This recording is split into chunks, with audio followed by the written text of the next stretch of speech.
What's going on, guys? My name is Kurt and thank you for joining me on my channel where I talk about finances and investing. In today's video, I'm going to be going over my top 5 forms of passive income. So in today's video, we're going to be going over what is passive income, why is it so enticing, and then finally my top 5. So just a bit of a disclaimer, not all 5 will apply to every single person. The idea is to have 5 different ones so that at least one or more of them apply to you. So keep that in mind, and I hope at least one of them apply for you. So what is passive income? Well, as the name suggests, it's income that you get in a passive manner. This can be in multiple ways though. Oftentimes with passive income, you front load either a lot of work or a lot of capital, and in the end, you start getting more cash flow with either no work or very little work and maintenance. But the biggest thing to remember about it is you are still putting in a good amount of work. It's usually just in the beginning, or you're starting out with a good amount of capital and having that work for you to generate more money. So with that being said, let's go on with my top 5. The first form of passive income is going to be IRAs. Whether it's traditional, whether it's Roth, whatever the case is, having an IRA will build passive income. Essentially, you're not doing much work at all. You're putting in some bit of money, and over time that's going to compound. Obviously, the downside to this is that it'll take a good amount of time before you can accumulate your wealth. But for the little amount of work that you're putting in, an IRA is definitely a good investment. Passive income number 2 is going to be with stock dividends. So if you don't know what dividends are, it's essentially usually with high cap stocks. And by holding that stock, they give a certain percentage, usually quarterly, and disperse it among their shareholders. The range can vary depending on which stock you decide to get, how long you hold it for, and how much money you decide to put in. So by no means are you going to be a millionaire with this, but this choice would be if you had a lot of capital.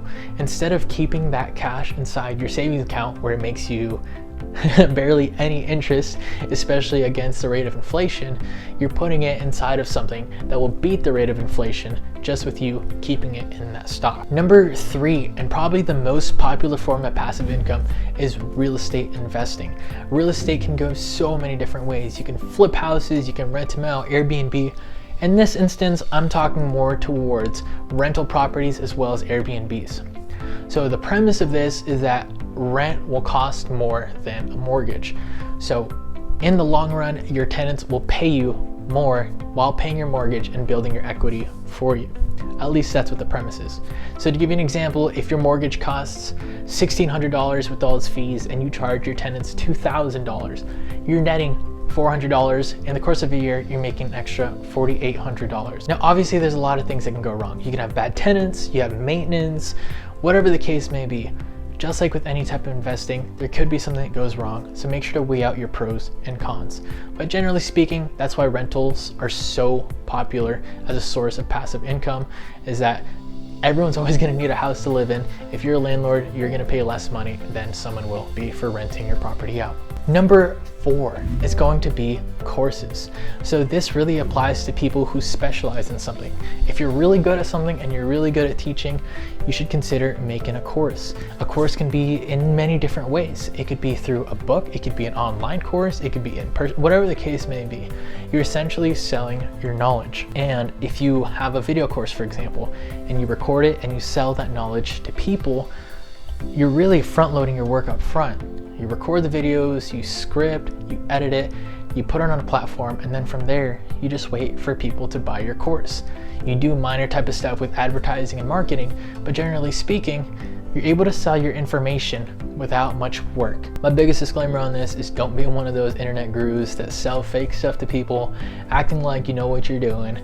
Be real, be genuine, people can see right through that. And my 5th and final form of passive income is affiliate marketing. If you don't know what this is, it's essentially when you partner or you work with a company, and for however many times someone utilizes your affiliate link, you get a chunk of it. So a big one for people is Amazon affiliates.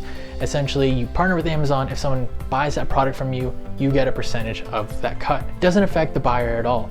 All they have to do is click the link and then buy that product. It only really benefits you. So it won't make you a lot of money, obviously, but it is another form of passive income. But that's about it for my top 5 forms of passive income. Like I said, I know these probably won't apply for every single person, but I hope you learned at least one of them that does apply with you. So if you like this video, make sure to give me a thumbs up, hit that subscribe button, and if you have any questions, leave it in the comments down below and I'll address it in a future video. See you.